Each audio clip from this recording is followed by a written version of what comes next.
তুমিও যাবো পাড়া।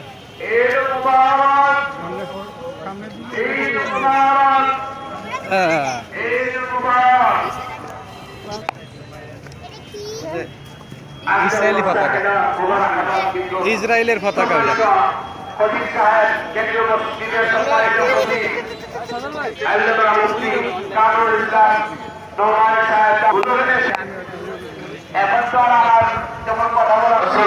তাদের জন্য হলো আজকের দিনটা আনন্দের দিন এবং উৎসবের দিন। নিঃসয়গুলো মাফ করে দিন।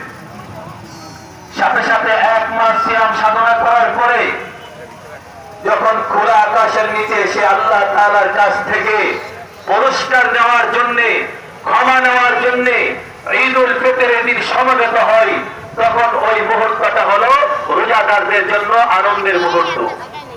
আল্লাহ বলেন রাদিবা আনতু রাজুল, বসো তুমি এখানে বসো। রমজান মাস পেল, সুম্মান সালাখা ক্বাবলা আন ইউগফার লাহ। রাসূল বলেন তোমার অন্তরের খবর আমি জানি, তোমার অন্তরে কি নিয়ত আছে সেটাও আমি জানি। তুমি মনে মনে বলতেছো যে রমজান যাওয়ার পরে আবার গুনাহের মধ্যে লিপ্ত হয়ে যাবা, তোমার বলেন তার 1 মাসের রোজা তাকে রিটার্ন দিয়ে দাও।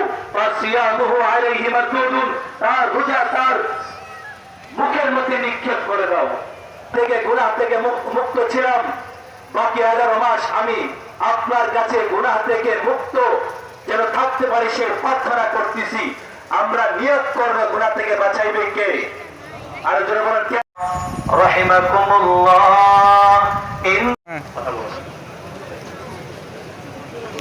আবারও শুভেচ্ছা, ঈদ মোবারক। এই জামাত সুন্দরভাবে সংগঠিত হওয়ার